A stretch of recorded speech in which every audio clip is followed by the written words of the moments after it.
Alright, hello everyone, welcome back to my channel. So I want to apologize for not uploading any NBA videos. Over the past month, I've had college, I've focused more on football because that's starting up. I've had to run my politics channel. I want to get back to this, and I've also been waiting because of how much gap there was in between the NBA offseason and when the league was going to start.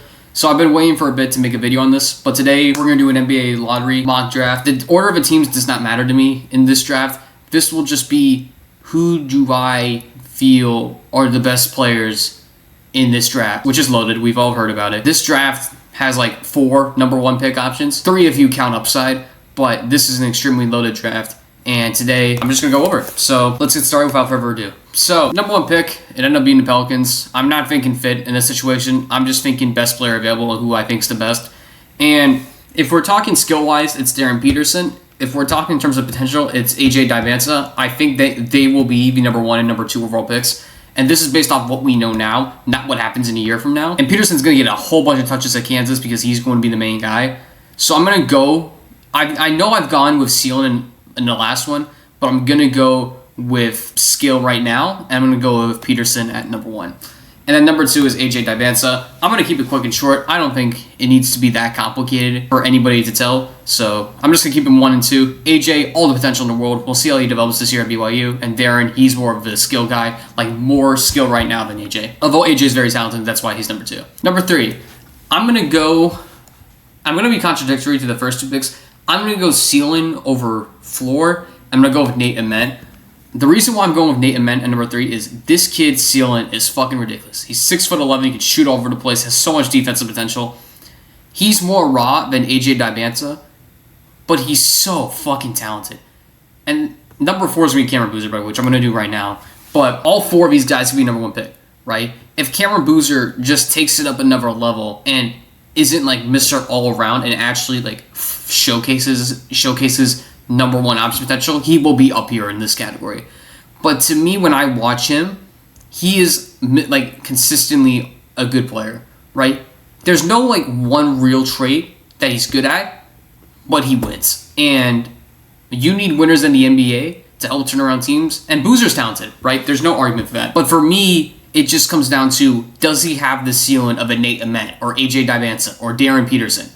And to me, he just doesn't. So for that, Cameron Boozer is number 4, although he is extremely talented in his own right. Next, number 5, I'm going to go with Chris Sinak out of Houston. I'm going to go with him. I probably should have taken Michael Brown. He'll be next. And actually, let's do that right now. So I'll talk about both of them. Chris Sinak, he is an offensive first center who can play really great defense, 2-way center. It's what you envision of what Karl-Anthony Towns was supposed to be coming out of college.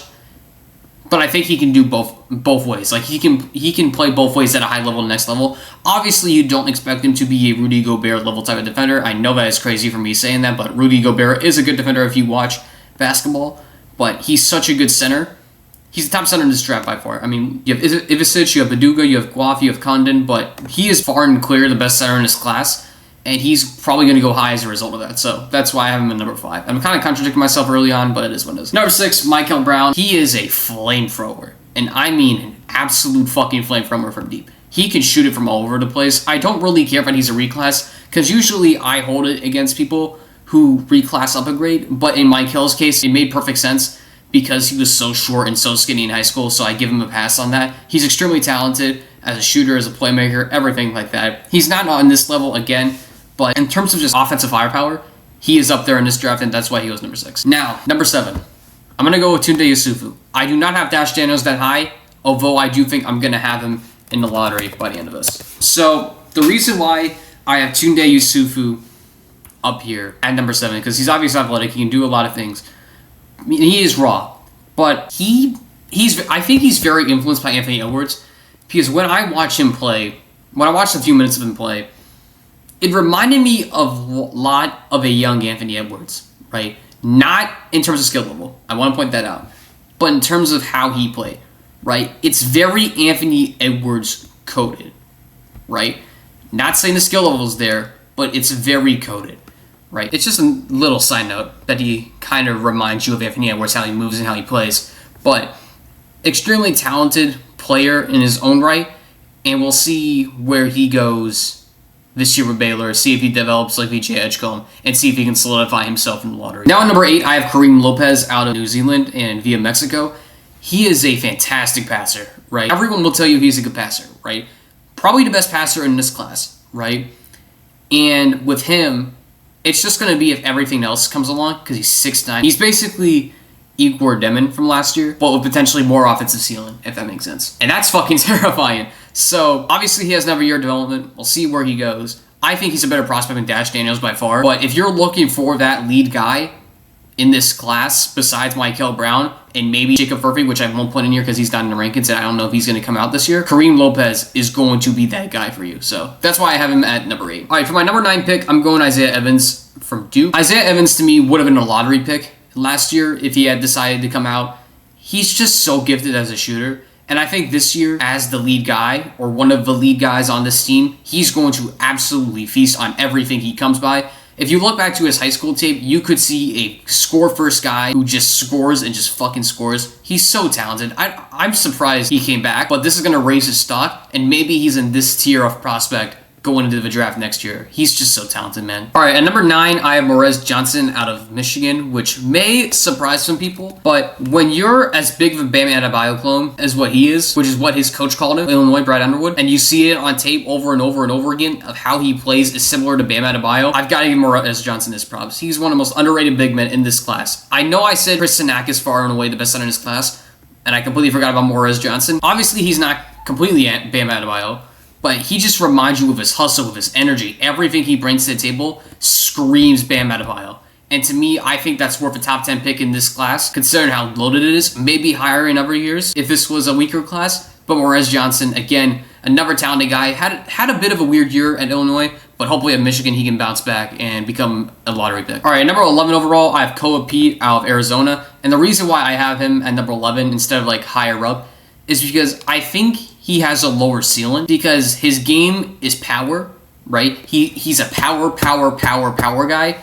Wants to get to his spots. He can't shoot. I don't know about his defensive ability as much, but he usually relies on being the most physical, strongest, and basically man-child on the floor, right? We saw that in the U18s. And to me, I don't know if that will work in the NBA. I do know his mid-range game will probably work out because it's got some Carmelo Anthony to it. Not calling him Carmelo, but there's some Carmelo Anthony elements in his game that I noticed. So again, we'll see what happens with Kobe. He's talented, but my issue with him is that power going to translate into the NBA, a full 82-game season where you're going to take wear and tear over and over and over again? That's just my concern with him. So that's why he's number 11. All right, at number 12, I'm going to go with Jaden Quaintance out of Kentucky via Arizona State. He is talented, obviously. He's a really good big man. Again, I keep forgetting there's so many other fucking big men in this class, so that's my fault.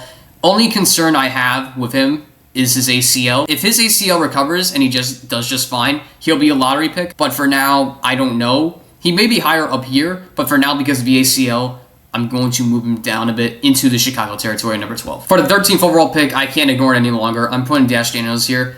And I thought Jacob Furphy, his teammate, was the better prospect at the U19 World Cup. That's what it is, I think. With Dash, it's the same thing with his brother when he came out of the draft. It's just, he has so much potential as a defender, yet you don't know what you're going to get offensively, right?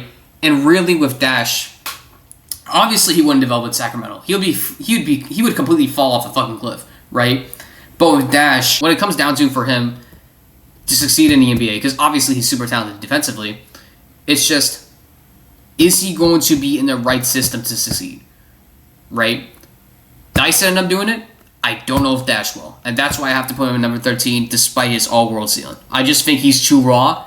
And even, hell, he might have to go back to New Zealand or go to college next year before he declares, because he's just that raw. I don't know what else I'm supposed to say to him other than that. And finally, at number 14, we have Bennett Sturts out of Iowa. To me, with Sturts, he's just your classic dependable point guard that you can rely on for offense. And really, with point guards in this class, right, you have the Cuff, Pettiford, Flan, Boozer. He's a part of that second tier of guard, right? Behind Peterson, behind Brown, behind Lopez, right? He's just that guy who's last year's Walter Clayton. I've not watched enough of Sturts to make my own comparison. I think a lot of you knew last year I had Clayton at 2, which was higher than nearly damn it everybody else, and I hope I'm proven right on that. But for Sturts, I just don't know what to think of him at this moment. I don't know what to make of Sturts because I have seen his March Madness games. I've seen a lot out of him in very limited sample sizes, and obviously he's extremely talented offensively. I need to look at his sample size of a whole year from the Big Ten before I make any judgment on Sturts, because if he has a big year at Iowa, he's obviously a lottery pick. But I just have my concern of just how is he going to translate into the Big Ten. That's all the concern I have with him, and that's why he's number 14. All right, so that's the end of the video. That's the end of my mock draft. I probably went a bit too short on this and not really going into depth.